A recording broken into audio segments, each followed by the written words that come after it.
बिस्मिल्लाहिर्रहमानिर्रहीम। नाजरीन, मैं इत्तिशाम उल हक अब्बासी हूँ, क्लिनिकल साइकोलॉजिस्ट हूँ। IRC इस्लामाबाद के प्लेटफॉर्म से आपकी खिदमत में हाजिर हूँ। नाजरीन, अक्सर औकात स्पेशली जब मैं किसी महफिल में बैठता हूँ या हमारे यहाँ पे क्लिनिक के अंदर भी जब पेरेंट्स आते हैं तो जो एक कॉमन क्वेश्चन डिस्कस करते हैं वही मैं सोच रहा था आपके साथ तो शेयर करूँ। वो है छोटे बच्चों की बेहतर परवरिश कैसे की जाए। ये जो छोटे बच्चे हैं घर के अंदर जो प्रेप में या केजी में या 1 क्लास या 2 क्लास के अंदर स्कूल जा रहे हैं, उनको किस तरीके से बेहतर हेल्दी एक्टिविटीज़ की तरफ लाया जा सके। क्योंकि आजकल का जो टाइम है और आजकल का जो दौर चल रहा है, इसके अंदर बच्चे फ़ोन का इस्तेमाल बेहद ज़्यादा कर रहे हैं। बच्चे स्क्रीन का इस्तेमाल ज़्यादा करते हैं, बच्चे वीडियो गेम्स का ज़्यादा इस्तेमाल करते हैं। तो पेरेंट्स के लिए ये एक बड़ी अलार्मिंग सिचुएशन होती है और पेरेंट्स इससे तंग भी हैं कि बच्चे ज़्यादा फ़ोन का इस्तेमाल करते हैं। और ये पेरेंट्स के लिए एक नाखुशगवार लम्हात में से एक है। और बाज़ पेरेंट्स इसको सपोर्ट भी करते हैं। बाज़ पेरेंट्स अपने बच्चों को खुद ही फ़ोन ला कर देते हैं, खुद ही वीडियो गेम्स देते हैं, खुद ही मोटिवेट करते हैं स्क्रीन के इस्तेमाल के लिए। क्यों? कि पेरेंट्स खुद बहुत ज़्यादा बिज़ी हैं और पेरेंट्स की अपनी जो एक्टिविटीज़ हैं और जो अपना बिज़ी शेड्यूल है और अपनी जो बिज़ी रूटीन है, उस बिज़ी रूटीन के अंदर अपने बच्चों को हैंडल करने के लिए जो उन्होंने एक तरीका कार रखा हुआ है वो क्या है कि आप उनको फ़ोन दे दें या कोई टैबलेट दे दें या लैपटॉप दे दें या कोई वीडियो गेम दे दें, ताकि बच्चे ज़्यादा से ज़्यादा इस्तेमाल उसका करते रहें और पेरेंट्स को वो तंग ना करें। स्पेशली आपने भी ऑब्ज़र्व किया होगा, मैं भी ऑब्ज़र्व के डेली बेसिस पे करता हूँ कि अगर हम किसी रेस्टोरेंट में जाएं, किसी फूड चेन में जाकर हम बैठें, तो जब छोटे बच्चे होते हैं उनके तकरीबन सबके हाथ में मोबाइल फ़ोन्स होते हैं और वो मोबाइल फ़ोन्स के ऊपर जो है ना स्क्रॉलिंग कर रहे हैं, कुछ गेम देख रहे हैं, कुछ कार्टून्स देख रहे हैं या कुछ एक फ़ोन के साथ बिज़ी हैं और पेरेंट्स आराम से बैठकर खाना खा रहे हैं। तो हम अपने बच्चों को बेहतर हेल्दी हैबिट्स कैसे डेवलप कर सकते हैं? ये 2-4 बड़े सादे से बड़े होम्योपैथिक किस्म के टोटके मैं आपको बताता हूँ, जो आप घर के अंदर अगर अपने बच्चों के साथ करें तो इससे बच्चों की बहुत बेहतर नशोनुमा हो सकती है। एक, पहले नंबर पे बच्चों की स्लीप पैटर्न को आप मॉनिटर करना शुरू कर दें। बच्चे का एक ख़ास मखसूस टाइम हो सोने का और एक ख़ास मखसूस टाइम हो सुबह अर्ली मॉर्निंग उठने का। जैसे कि छोटे बच्चे हैं तब 9 ओ क्लॉक वो सो जाएं और सुबह 7 ओ क्लॉक अपने स्कूल के लिए वो वापस उठ जाएं। जब आप ये वाली रूटीन की मैनेज करना शुरू कर देंगे और ये रूटीन उनकी मैनेज हो जाएगी तो आपके बच्चों की बहुत बेहतर एक्टिविटीज़ बाकी शुरू हो जाएंगी। क्यों? कि बच्चे के जो स्लीप सर्कल है, जो स्लीप साइकिल उसका कंप्लीट होगा और अच्छा और हेल्दी स्लीप पैटर्न का डेवलप होगा तो बच्चे के अंदर कॉन्फिडेंस आएगा। बच्चा अपनी नेक्स्ट डे की तैयारी बहुत बेहतर तरीके से कर सकता है। पहली रूटीन आपने उनकी नींद की करनी है कि उनकी नींद की रूटीन को ठीक कर रहे हैं। हमारे यहाँ ये है कि बच्चे बहुत देर तक सोते हैं और जागते रहते हैं। तकरीबन 12-1 बजे का नॉर्मल रूटीन टाइम है।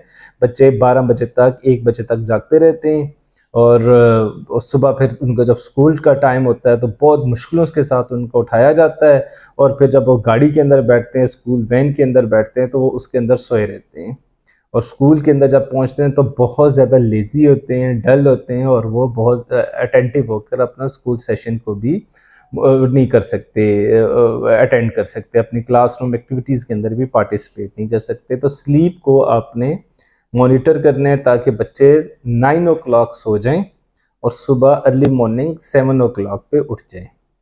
दूसरा, बच्चे के साथ जब भी बातचीत करें, बच्चे को जब भी बाहर लेकर जाएं तो बच्चे के साथ आपने जो सेशन करना है, यानी कि आप मार्केट जा रहे हैं, बच्चे को आप लेकर किसी रेस्टोरेंट पे जा रहे हैं, किसी प्ले एरिया के पर जा रहे हैं, तो बच्चे के साथ बैठकर आपने डिस्कशन करनी है मुख्तलिफ जो भी बच्चे का इंटरेस्टिंग टॉपिक हो। जैसे बच्चे बाहर जाते हैं तो अक्सर गाड़ियों के मतलब बातें शुरू कर देते हैं कि ये गाड़ी कौन सी है, ये गाड़ी कौन सी है, ट्रीज़ को देख के खुश होते हैं या किसी नई चीज़ को देख के खुश होते हैं, एक ज़ू में जाकर जानवरों को देख के या परिंदों को देख के वो खुश होते हैं, तो उसके मतलब आपने उनको इंफॉर्मेशन देनी है।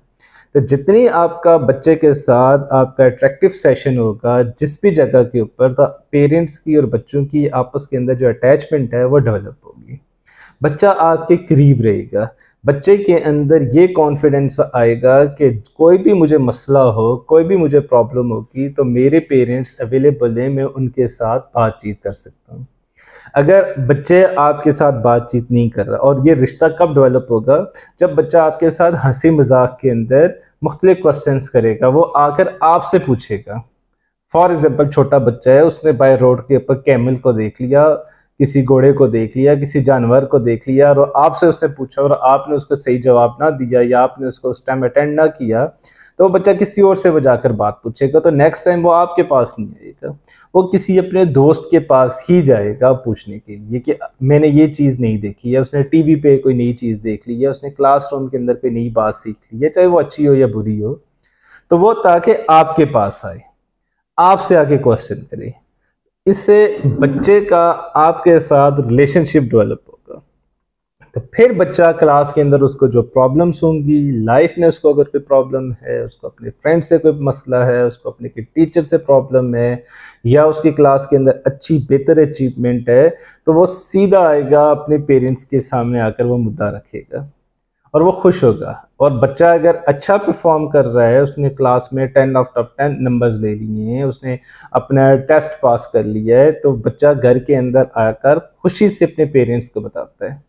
और बच्चे की ये एक्सपेक्टेशन होती है कि मेरे पेरेंट्स इसको सेलिब्रेट करेंगे। अब सेलिब्रेशन का ये नहीं है कि आपने फौरी तौर पे जाके केक लेकर आना है और बच्चे का लिए केक काटना है कि उसने आज अपनी टेस्ट में अच्छा परफॉर्म किया है, बल्कि आपने उसी टाइम सेलिब्रेट उसके लिए करने के लिए उसके लिए क्लैपिंग होगी, आपके चेहरे के ऊपर खुशी के तासरात होंगे, आप बच्चे को अपनी वर्बल कम्युनिकेशन से और नॉन वर्बल कम्युनिकेशन से आप बताएंगे कि आपका बच्चा मेरे आपने जो अचीवमेंट हासिल की है इससे मैं बहुत ज़्यादा खुश हूँ। दूसरा चीज़, बच्चे और पेरेंट्स के दरमियान किसी डिस्टेंस कम करने के लिए, चाहे वो फिजिकल डिस्टेंस है और इमोशनल डिस्टेंस है, उसके लिए आपने बच्चे को अटेंड करना है, बच्चे के हर छोटे बड़े सवाल का आपने जवाब देना है, बच्चे को अपने करीब करना है। जब बच्चा करीब होगा तो आपका बच्चा बहुत जल्दी बेहतर होगा और उसका फ़ायदा क्या होगा कि बच्चे के अंदर सेल्फ कॉन्फिडेंस आएगा। तीसरे नंबर पे सिर्फ पेरेंट्स पढ़ाई के ऊपर आपने फोकस नहीं करना, बच्चे के लिए सोशल एक्टिविटीज़ का होना बहुत ज़रूरी है। बच्चा जितना ग्राउंड में जाकर सीखेगा, बच्चा जितना किसी बाकी दोस्तों के साथ मिलकर सीखेगा, इतना वो टीवी से और मोबाइल फ़ोन से वो नहीं सीख सकता। तो जब वो स्कूल से वापस आएँ तो आपके पास एक दो इतनी अच्छी हेल्दी एक्टिविटीज़ होनी चाहिए ताकि वो बच्चा डेली करे, जैसे कि स्विमिंग कर सकता है, जैसे कि वो फुटबॉल जाके ग्राउंड में खेल सकता है, जैसे कि वो साइकिलिंग कर सकता है, जैसे कि वो अपने फादर के साथ या मदर के साथ वॉक पे जा सकता है।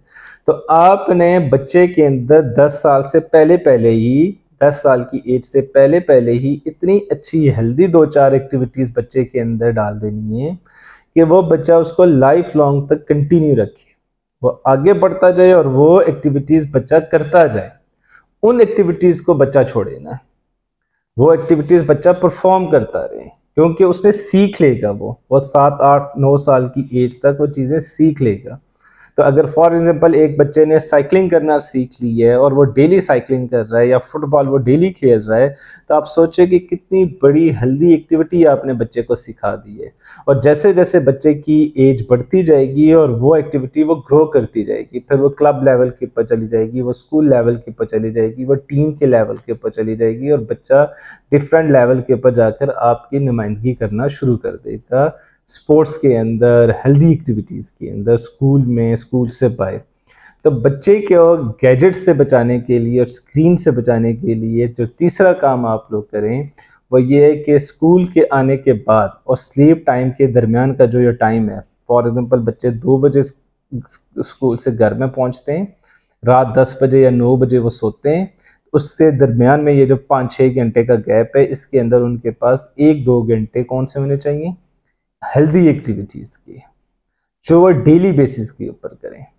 तो और इससे इनका सोशल इंटरेक्शन बढ़ेगा, बच्चा सीखेगा, बच्चे के पास क्वेश्चंस आएंगे, बच्चा ग्राउंड में जाएगा, उसके अंदर टॉलरेंस लेवल डेवलप होगी, बच्चा दूसरे लोगों को बर्दाश्त करना शुरू करेगा, बच्चा टीम के अंदर एडजस्ट होना सीखेगा, टीम वर्क सीखेगा, दूसरों को टॉलरेट करना सीखेगा, अपने गुस्से के ऊपर काबू पाएगा और अपने नंबर का इंतज़ार करेगा। तब बच्चे के अंदर एक ठहराव पैदा होगा, टॉलरेंस डेवलप होगी, बच्चा अपने एंगर के ऊपर कंट्रोल करेगा और बच्चा टीम के अंदर किसी कप्तान के अंडर सुपरविजन, कोच के अंडर सुपरविजन खेलना और सीखना शुरू करेगा और उसके अंदर बेशुमार उसकी पर्सनैलिटी के अंदर हेल्दी एक्टिविटीज़ जो वो करेगा तो उसकी पर्सनैलिटी बहुत अच्छी ग्रो होगी। और इसके बानिस्बत अगर बच्चा घर के अंदर है और बच्चा कोई भी एक्टिविटी नहीं करता और बच्चा सिर्फ स्क्रीन के ऊपर है, तो बच्चे के अंदर क्या आएगा? बच्चे के अंदर नेगेटिव थिंकिंग डेवलप होगी। सबसे पहले बच्चे के अंदर एंगर आएगा। आप देखेंगे वो अपने छोटे सिबलिंग्स के साथ लड़ेगा, उनको मारेगा, उनको जो उनके साथ वो कंफर्टेबल फील नहीं करेगा। लेकिन अगर बच्चा बाहर जाकर, ग्राउंड में जाकर या किसी क्लब में जाकर बच्चा स्विमिंग कर रहा है, बच्चा जो है वो खेल रहा है, फुटबॉल खेल रहा है, साइकिलिंग कर रहा है, तो उसके अंदर बहुत ज़्यादा ठहराव पैदा होगा। वो अपनी सिबलिंग्स को, अपने छोटे बड़े बहन भाइयों के साथ भागेगा, उनको साथ लेके चलेगा और उनके साथ वो झगड़ा नहीं करेगा और उसका और बच्चों का आपस के अंदर सिबलिंग का रिलेशन बहुत अच्छा डेवलप होगा। तो ये नंबर 3 पॉइंट था जिसके ऊपर आपने काम करना है। चौथा, अक्सर वालिदैन ये गलती करते हैं कि बच्चे की हर तरह की ख्वाहिश को पूरा करते हैं। ये ज़रूरी नहीं है। बच्चा टॉय शॉप में गया, एक ट्रॉली भर के वो टॉयज़ की लेकर आ जाएगा। बच्चा ग्रॉसरी स्टोर गया, एक ट्रॉली भर के अपने लिए खाने पीने की चीज़ें लेकर आ जाएगा। बच्चा गारमेंट शॉप पे गया, अपने मनपसंद के कपड़े लेकर आ गया, चाहे उसकी ज़रूरत हो या ना हो। कोशिश करें टीन एज से पहले तक बच्चे को आप ये सिखा दें कि ख्वाहिशात क्या हैं और आपकी नीड क्या है।